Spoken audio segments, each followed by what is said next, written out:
Excuse me. It's microphone. Oh, hey sugar tits.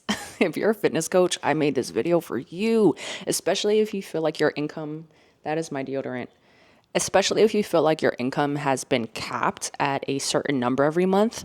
I got you because this is something that I was really struggling with for a very long time when I transitioned to being a in-person fitness coach to online. And it's not because I have some magic formula. It's because I feel like you are most likely making all of the mistakes that I was making that had my income capped. So I'm hopefully going to say some things that feel very brand new to you, or if it doesn't feel new, maybe I'm going to offer you some clarity or a different perspective on how to view the issues that you are trying to overcome. Oh my God, he's so cute. So when I started training, I was training in person.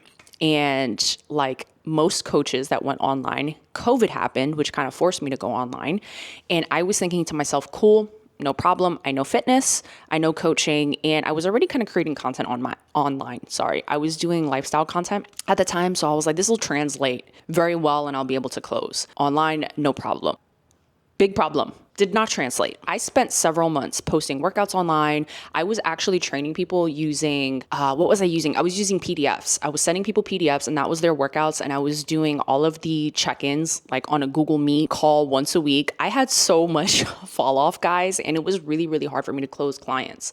Like I was high key, very dependent on every single month needing to close a certain amount of people, or else I wasn't going to make the amount of money that I needed for that month. And it was so stressful. So today I'm going to walk you through exactly what I changed specifically and in the order that I did it in to help you see how I completely transitioned my in-person fitness business to 100% online income. So I want to start with the honest version of what I did wrong, because I feel like this is where most coaches are stuck right now, especially because when I post content specifically about content on social media, that's the most traction that I get. I feel like everybody is kind of in the same rut when it comes to content that converts. I used to think that all you needed was content. I used to think that if I just posted more, if I did more viral stuff, more trendy stuff, then my page would grow. I would get, a bigger audience. I would get more engagement. And granted, yes, those things did happen, right? My page did grow. I did have a bunch of videos that went viral. I did get a lot of engagement, people liking, saving, sharing, commenting, all of the things, but nobody was buying. And there's a huge difference between posting for engagement, virality, exposure versus posting for buying. And it's hard to differentiate because yes, we want to be able to post content and cast a super huge wide net. When I'm talking to my clients, I always think of like top of funnel content, the tofu content being like a fishing net, and it's super big. And you go out into the ocean and you're like, I'm going to just cast this net and I want to get as much fish as possible, but you still want to get just fish. So you want to post things that are broad, but it's still fish. You don't want to post things that's going to attract bears, zebras, lions, tigers, all of the things, right? You want to only be able to cast a net that can only catch fish. And then you want to service only salmon or only cod, right? And then those are the niche specific content. So even though you have broad content that is still, I'm getting a phone call. Sorry, I felt like I was going on a whole rant and I kind of forgot where it was. Fishing net? Yeah. So here was the issue that I was having, right? I was casting a very wide net, but I was casting things that were like trendy, viral, stuff like that. And the net was catching a whole bunch of not fish. I was catching a little bit of everything. And I'm thinking to myself like, oh, this is great because my page is growing. And my Instagram page got up to like, I think during this time, I started my page maybe at like 50, 60,000 followers, and your girl went up to like 300K. And I was like, oh my God, yes, I'm popping. No, you're broke, honey. It's too much.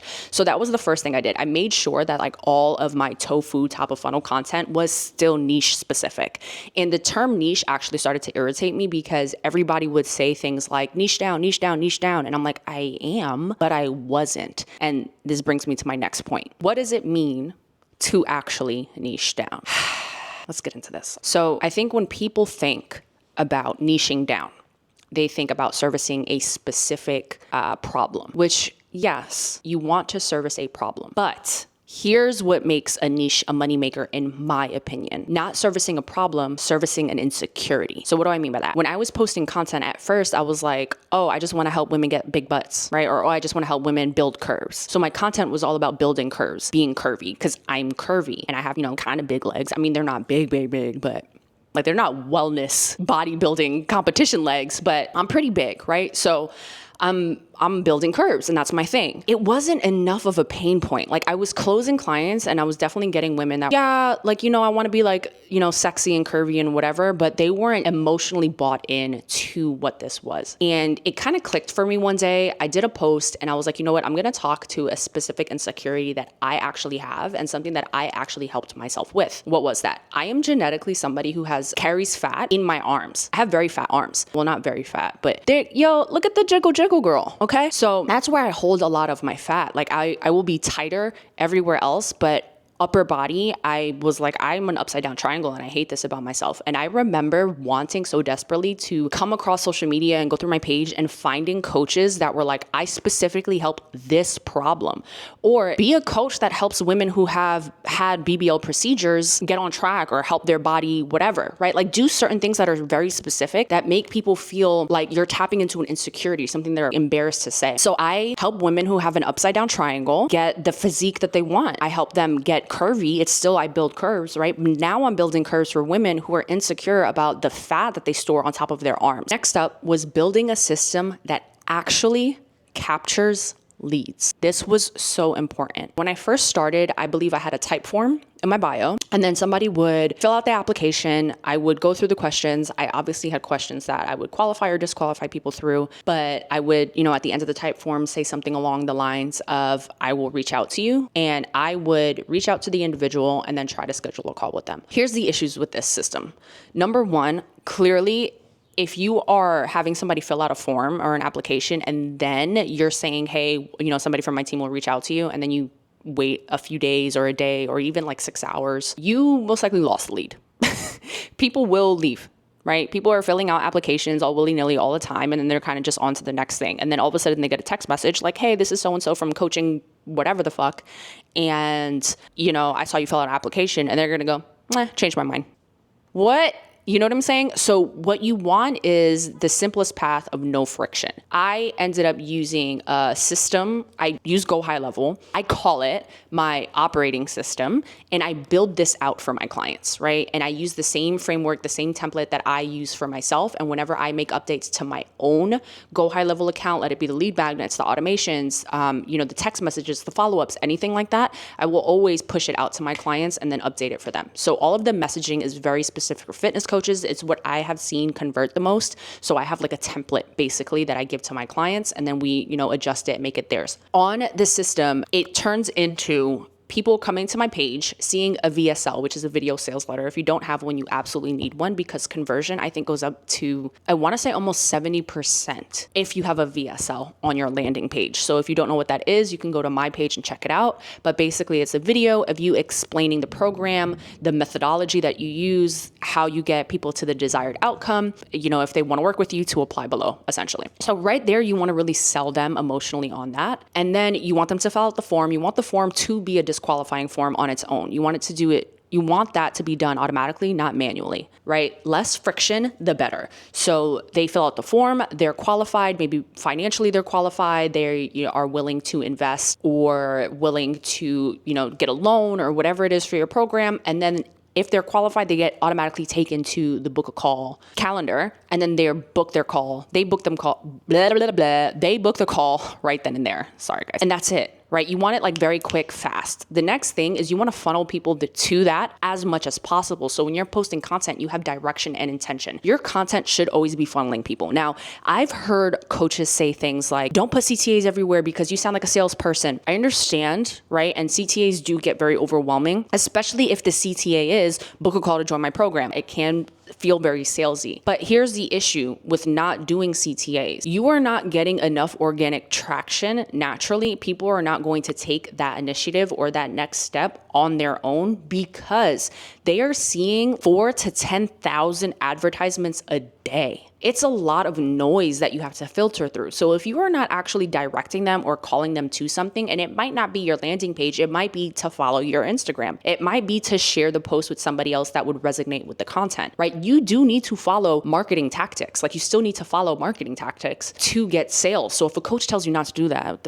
don't fucking listen to them, okay? Maybe just change the way that you're doing your CTAs, but baby, you need them. So you need to funnel people to your landing page. You need to funnel them through the the type form, or not the type form, sorry, the qualifying form, and to book a call. Now, here's where things get turned up quadruple. If I'm rambling, I'm sorry, but I got a lot to say. The form itself is not enough. If somebody qualifies and then they go to book a call with you, you should send them a video. Hey, just got the notification that you booked a call. So excited to talk to you.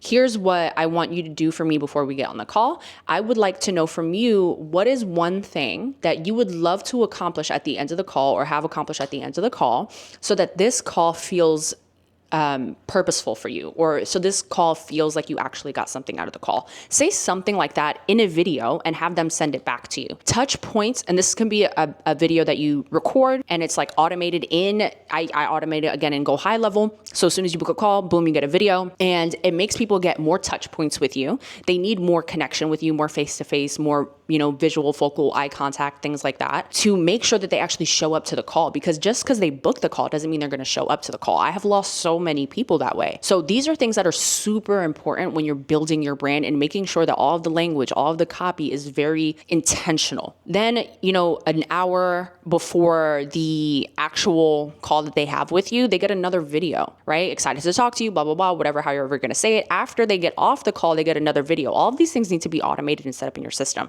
There needs to be a lot of touch points. Now, let's say they book the call, they show up for the call, and they end up not purchasing. They should be funneled into a whole pipeline where they're getting automated text messages and emails for like several months, right? Spaced out, so you're not spamming the crap out of them, but you should be giving them information. Hey, how are you? Make sure that they do not forget about who you are, because they may not have purchased because maybe money was tight, or, they didn't really feel like it was the right time for them. And then, a month later, boom, it is the right time. They do got the money, great aunt Nicolette died and they came into $20,000, whatever, right? Now they can invest. There's so many reasons why people buy or don't buy. And the thing is, you want to make sure your system, your operating system, is covering all angles. And all of this also needs to be tied into Instagram, right? You need automations on Instagram. I know a lot of people are using ManyChat for that. The issue I had before switching over to the operating system that I'm using is that I was having all of these things in different places, right? Everything was so spaced out. I didn't have automation set up for people booked calls, qualifying, not qualifying, showed up, didn't show up. Like, I didn't have any of those automations built out, and that was like a really big game changer for me. And then the Instagram issue was on ManyChat, and then you had to pay for ManyChat, and then you had to pay for Calendly so that you can have certain call book things. Everything was pay.